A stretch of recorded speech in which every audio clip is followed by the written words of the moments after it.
Welcome back, everyone. In this video, let's dive into the Torah. Deuteronomy 21:10 through 14 states, "When you go out to war against your enemies, and the Lord your God gives them into your hand, and you take them captive, and you see among the captives a beautiful woman, and you desire to take her to be your wife, and you bring her home to your house, she shall shave her head and pare her nails, and she shall take off the clothes in which she was captured, and shall remain in your house, and lament her father and her mother a full month. After that you may go into her, and be her husband, and she shall be your wife.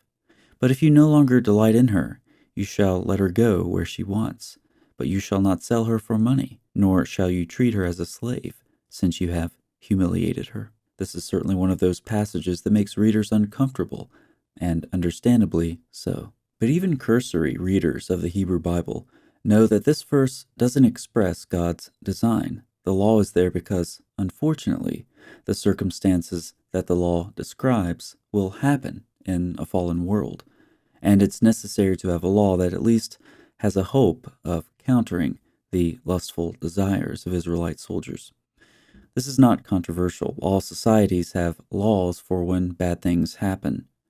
But it seems that what's troubling for most people about this verse is that the Torah appears to withhold moral judgment. However, I suggest that it only appears that way upon a surface-level reading, and the Torah wasn't meant for surface-level reading. In Genesis 3, the woman sees and takes, the first time this verb pair appears, and in the context of illicit activity. This sin has the hallmarks of lust, though of course not in a sexual nature yet. In Genesis 6, the same verb pair is used, again, to describe illicit activity motivated by lust. By the time we get to Genesis 12, we're starting to see a pattern. The Egyptians saw the beauty of Sarah and took her. In Genesis 34, we have the tragic rape of Dinah and this same ominous verb pair. Shechem saw and took her. By the time we get to Genesis 38, we read about Judah seeing and taking a Canaanite wife, which was strictly forbidden by his ancestors. We may suspect that Judah's seeing and taking was motivated by lust, suspicion that is confirmed later in the passage when Judah acts out of lust and solicits a prostitute. By the way, how does this compare with God's plan? The Lord said to Abram after Lot had separated from him, "Lift up your eyes and look from the place where you are, northward and southward and eastward and westward, for all the land that you see I will give to you and to your offspring forever." Don't see what you like and take it. Rather, allow God to direct your sight and accept what He graciously gives. So as readers of the Torah, we've been trained from the beginning to recognize patterns, anticipating the return of various key words, phrases, and themes throughout these first 5 books of the Old Testament. If there's anything that recent decades of scholarship on the Torah has taught us, it's that the slice-and-dice methods of the so-called higher critical scholars was stylish, sophisticated sophistry. The Torah can and is intended to be read as a literary whole. The trick is to pay more attention to the text than to one's own theories about the text. And when we do that, we see patterns and themes that cause us to read the Torah in conversation with itself.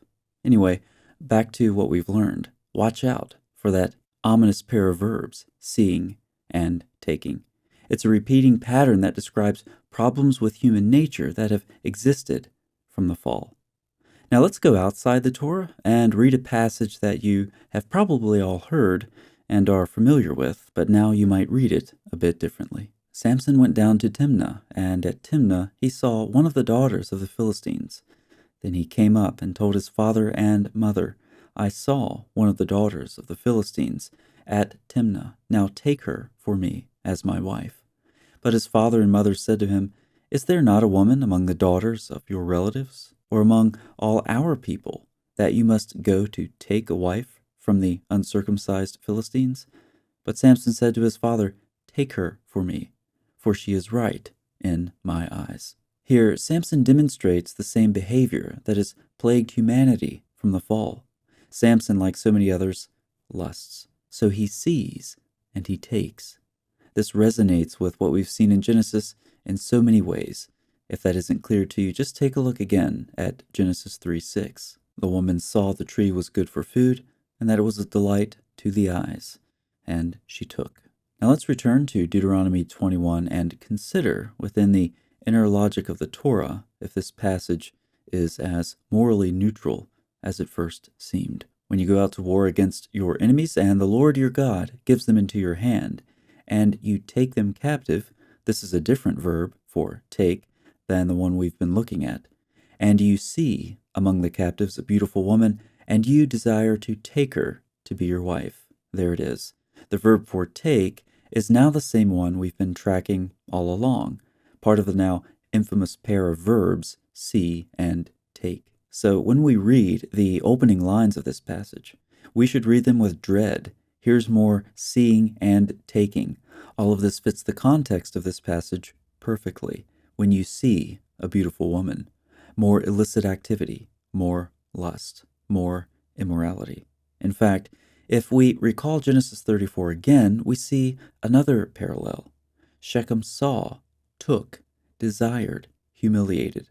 All of these verbs are in our passage in Deuteronomy 21. So this passage characterizes these actions in a way that should recall to the minds of the reader the seeing and taking of times past and times future, like in Judges 14, which are associated with illicit activity involving lust.